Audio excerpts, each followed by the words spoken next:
தமிழ் மக்களுக்கு வணக்கம். யார் அந்த சார் ஞானசேகரன் விவகாரத்தில் நாம் மட்டும்தான் இதை பற்றி திரும்ப பேசிக்கிட்டு இருக்கோம். எஸ்ஐடி என்று, அதாவது சிறப்பு விசாரணை குழு அமைக்கப்பட்டு, அந்த விசாரணை குழு அனைத்து பெண்களை கொண்ட அந்த விசாரணை குழு குற்றப்பத்திரிகையை சைதாப்பேட்டை நீதிமன்றத்தில் தாக்கல் செய்திருக்கிறது அப்படின்ற தகவல் வந்திருக்கிறது. இது எதுவுமே செய்தி ஊடகங்களில் மிகப்பெரிய அளவில் விவாதிக்கப்படலை. உண்மையாக விவாதிக்கப்பட்டிருக்க வேண்டும், ஆனால் விவாதிக்கப்படலை. இந்த குற்றப்பத்திரிகை என்ன சொல்வதாக இருக்கிறது என்று தகவல்கள் வருகிறது என்றால், ஏன்னா அந்த குற்றப்பத்திரிகையை முழுமையாக நான் படிக்கலை, ஆனாலும் அதிலிருந்து வரக்கூடிய தகவல்கள், அதாவது இந்த குற்றப்பத்திரிகையில் என்ன இருந்தது அப்படின்ற இருக்கக்கூடிய தகவல் என்னென்னா, ஞானசேகரன் மட்டும்தான் அந்த குற்றச்செயலில் ஈடுபட்டார். அண்ணா பல்கலைக்கழகத்தில் கடந்த டிசம்பர் மாதம் நடந்த அந்த குற்றச்செயலில் ஞானசேகரன் மட்டும்தான் ஈடுபட்டார் என்ற துணியில், அதாவது அந்த சார் என்கிற நபர் காப்பாற்றப்பட்டு இந்த குற்றப்பத்திரிகை தாக்கல் செய்யப்பட்டிருக்கிறது அப்படின்னு தான் நமக்கு தகவல் வருது. ஒரு குற்றப்பத்திரிகை தாக்கல் செய்யப்படும் பொழுது அது முதல் குற்றப்பத்திரிகையாக இருக்கலாம், அதுக்கப்புறம் ஒரு கூடுதல் குற்றப்பத்திரிகை தாக்கல் செய்யப்படலாம். இப்படிலாம் நிறைய வழிவகைகள் சட்டத்தில் இருக்கிறது என்றாலும் கூட, நாம் எல்லாருமே பார்த்தோம், நீதிமன்றத்தில் அவர்கள் என்ன சொன்னார்கள் என்றால், இந்த முதல் தகவல் அறிக்கை, அதாவது எஃப்ஐஆர் போடப்பட்டு அந்த எஃப்ஐஆரில் இந்த பெண் சம்பந்தப்பட்ட தகவல்கள் மட்டுமல்லாமல் என்னென்ன நடந்தது அந்த அண்ணா பல்கலைக்கழகத்தில் அந்த நாளன்று, அதாவது டிசம்பர் 23, 24 அந்த தேதி என்று நினைக்கிறேன், அன்றைக்கு என்னென்ன நடந்தது என்பதனை எல்லாம் முழுவதுமாக விவரித்து அந்த எஃப்ஐஆர் இருந்திருக்கிறது. அந்த எஃப்ஐஆர் கசிய விடப்பட்டிருக்கிறது.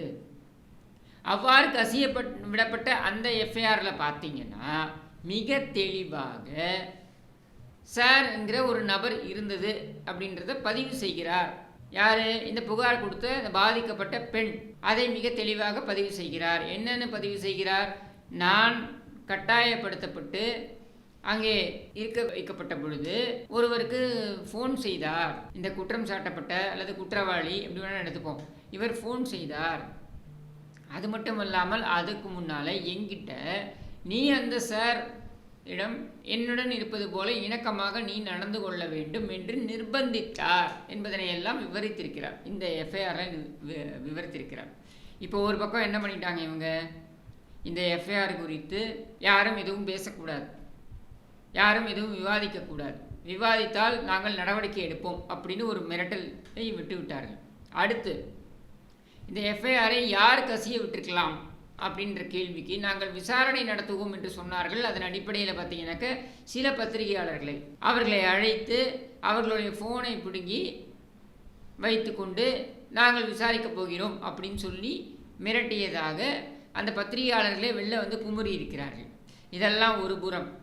ஆனால் யார் அந்த சார் அப்படின்ற கேள்வி வரும்பொழுது, விசாரணை ஆரம்பிக்கிறதுக்கு முன்னாலேயே நம்ம கமிஷனர், காவல்துறை ஆணையர் சார் என்ற ஒரு நபரே இல்லை, ஞானசேகரன் மட்டும்தான் தன்னிச்சையாக இந்த குற்றச்செயலில் ஈடுபட்டிருக்கிறார் அப்படின்னு அவர் ப்ரெஸ் மீட் கொடுக்குறார். எந்த அடிப்படையில் அந்த ப்ரெஸ் மீட்டை அவர் கொடுத்தார் அப்படின்ற கேள்வியை தான் நீதிமன்றமும் கேட்டிருக்கிறது. அப்போ நீதிமன்றம் கேட்டிருக்கின்ற அந்த கேள்விக்கு இதுவரையில் விடை இல்லை. இவங்க உச்சநீதிமன்றம் வரைக்கும் போனாங்க. உச்சநீதிமன்றம் வரைக்கும் போய் அதுவும் எதுக்காக போனாங்க? ஆணையருக்கு எதிராக, கமிஷனருக்கு எதிராக இருக்கக்கூடிய அந்த வாசகங்கள் நீக்கப்பட வேண்டும், உயர்நீதிமன்றத்தின் கருத்துக்கள் அந்த தீர்ப்பிலிருந்து நீக்கப்பட வேண்டும் அப்படின்றதுக்காக போகிறாங்க. இது ஏன் செய்கிறாங்க அப்படின்னா, ஆணையரை இந்த ப்ரெஸ் மீட்டை போய் நடத்துங்க அப்படின்னு சொன்னது ஆளும் தரப்பு. இந்த ப்ரெஸ் மீட் எதற்காக நடந்தது என்றால் சார் என்கிற நபரை மறைப்பதற்காகத்தான். அப்போ அந்த சார் என்கிற நபர் யார் அப்படின்னா, அந்த ஆளும் தரப்பிற்கு மிக நெருக்கமாக அல்லது இந்த ஆளும் தரப்பிலேயே இருக்கக்கூடிய நபராக இருக்கலாம். அதனால் அவரை மறைக்க வேண்டும் என்பதற்காகவும், இந்த ஞானசேகரன் யாருடைய காரில் அங்கே வந்திருக்கிறான் என்றால் அது ஒரு பெரும்புள்ளி, திமுகவுடைய பெரும்புள்ளி உடைய காரில் தான் வந்திருக்கிறான் அப்படின்றதை மறைப்பதற்காகவும் தான் இந்த ப்ரெஸ் மீட் நடத்தப்பட்டது. அப்படி நடத்தப்பட்ட அந்த ப்ரெஸ் மீட்டை குறை சொன்ன உயர்நீதிமன்றத்தை நாம் போய் எதுவும் விமர்சிக்க முடியாது என்கிற நிலையில் ஆணையர் நம்ம சொல்லி தானே செஞ்சார். இப்போ ஆணையர் இப்போ சொல்லுவார்ல, ஏங்க நீங்கள் சொல்லி தானேங்க நான் போய் ப்ரெஸ் மீட்டை கண்டக்ட் பண்ணேன், இப்போ எனக்கு கிட்ட பேர் பாருங்கள், என்னுடைய ரெக்கார்டில் இது ஒரு களங்கம் ஏற்படுத்தக்கூடிய ஒரு களங்கம் இருப்பதாக வந்துடுதில்ல, ஒரு பிளாக் மார்க்காக வந்துடுதில்ல. அப்போ நான் ஏன் அதை ஏற்றுக்கணும் அப்படின்னு சொல்லும் பொழுது இவர்கள் உடனே 50 லட்சம் 60 லட்சம் ஒவ்வொரு முறை உச்சநீதிமன்றத்துக்கு செல்லும் பொழுதும் ஒவ்வொரு முறை உச்சநீதிமன்றத்தில் இவங்க சீனியர் கவுன்சில்னு வைக்கும் பொழுதும் அவங்க போடக்கூடிய பில்லு பார்த்தீங்கன்னா 50 லட்சம் 60 லட்சம் இதெல்லாம் ஸ்டாலின் அவருடைய பாக்கெட்லேருந்து கொடுக்குறாரா? அந்த சார் என்கிற நபர் யாருன்னு நமக்கு தெரியாது, தெரிஞ்சாலும் சொல்ல முடியாதுன்னு வச்சுப்போம். இவர்கள் அவர்களுடைய பாக்கெட்டிலிருந்து கொடுக்குறார்களா? இல்லை, பொதுமக்களுடைய பணத்தை தான் வீணடிக்கிறார்கள். எதற்கு? கமிஷனர் போய் ப்ரெஸ் மீட்டை கண்டக்ட் பண்ணுறாரு. இந்த ப்ரெஸ் மீட்டை கமிஷனர் கண்டக்ட் பண்ணதுக்கு காரணம் இவங்களுடைய அரசியல் தலைவர்கள், அதாவது திமுகவில் இருக்கக்கூடிய தலைவர்களின் நிர்பந்தத்தின் அடிப்படையில் தான் கமிஷனர் அதை கண்டக்ட் பண்ணார் அந்த ப்ரெஸ் மீட்டை அப்படின்றது நம்முடைய நம்பிக்கை. அப்படி கண்டக்ட் பண்ண அந்த ப்ரெஸ் மீட்டில் கமிஷனர் சில விஷயங்களை கருத்துக்களை தெரிவிக்கிறார். இந்த கருத்துக்கள் எல்லாம் தவறு அப்படின்னு நீதிமன்றம் சொல்லிவிடுகிறது. இப்படி நீதிமன்றம் சொன்னது தவறு அப்படின்னு சொல்லி மேல்முறையீடு செய்வதற்கு நம்முடைய பணத்தை பயன்படுத்துகிறாங்க. இது என்ன மாதிரியான ஒரு கூத்து? எங்கள் பணத்தை ஏன் நீங்கள் அதுக்கு பயன்படுத்துகிறீங்க? உங்கள் பாக்கெட்டில், அதாவது டெய்லி கோடிக்கணக்கில் கொள்ளையடிக்கிறீங்களே, உங்கள் பாக்கெட்லேருந்து செலவு பண்ணுங்கள். எங்கள் பணத்தை செலவு செய்து நீங்கள் ஆடிய நாடகத்திற்கு, அதாவது உங்கள் கட்சியில் இருக்கக்கூடிய ஏதோ ஒரு கிரிமினல் இந்த குற்றச்செயலை செய்திருக்கிறான் என்ற நிலையில் அவனை காப்பாற்றுவதற்காக நீங்கள் ஆணையரை, அதாவது ஒரு நல்ல தேர்வு, அதாவது ஒரு நல்ல திறமை வாய்ந்த ஒரு காவல் ஆணையராக இருந்தாலும் கூட அவரையும் நீங்கள் இந்த மாதிரி பேச வைத்து நிர்பந்தித்து அவருக்கும் களங்கம் ஏற்படுத்தி விட்டீர்கள் என்ற நிலையில் அதை நீங்கள் சரி செய்வதற்காக, அவரை சமாதானப்படுத்துவதற்காக உச்சநீதிமன்றம் வரைக்கும் சென்று, அந்த உச்சநீதிமன்றம் வரைக்கும் நீங்கள் சென்று வாதிடுவதற்கு எங்கள் பணத்தையே நீங்கள் செலவு செய்கிறீர்கள் என்பது எந்த மாதிரியான ஒரு கருணாநிதித்தனம்? புது மாதிரியான ஒரு கருணாநிதித்தனமாக இருக்குது. தினம் தினம் ஒரு கருணாநிதித்தனத்தை புகுத்தி கொண்டே இருக்கிறீர்கள். இப்போ என்ன பண்ணுறீங்க? நீங்கள் இப்போ போய் குற்றப்பத்திரிகையை தாக்கல் செய்கிறீங்க.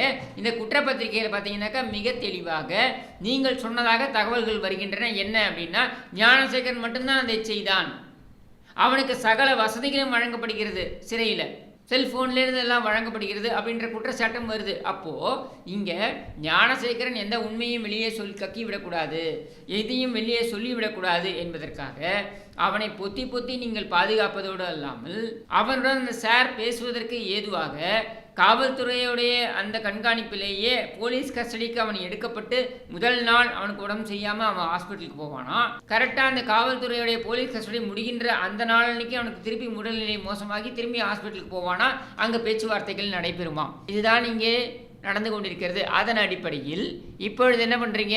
இந்த குற்றப்பத்திரிகையை தாக்கல் பண்ணுறீங்க. அதற்கு ஏதுவாக நீங்கள் என்ன செய்கிறீர்கள்? 3-4 நாட்களாக ஞானசேகரன் 7 வழக்குகளில் சம்மந்தப்பட்டிருக்கிறார், 8 வழக்குகளில் சம்மந்தப்பட்டிருக்கிறார் அப்படின்னு இன்றைக்கு நீங்கள் இந்த கேஸ் எல்லாம் பதிவு பண்ணுறீங்க. இது எல்லாமே திருட்டு வழக்கு, கிட்டத்தட்ட 100 சவரன் நகையை திருடி இருக்கிறார் அப்படின்னு சொல்லி இன்றைக்கி நீங்கள் தாக்கல் செய்கிறீங்க. இதை ஏன் நீங்கள் அந்த திருடு போன பொழுது செய்யவில்லை? உங்களுக்கு தெரியாமல் நடந்திருக்குமா அந்த திருட்டு?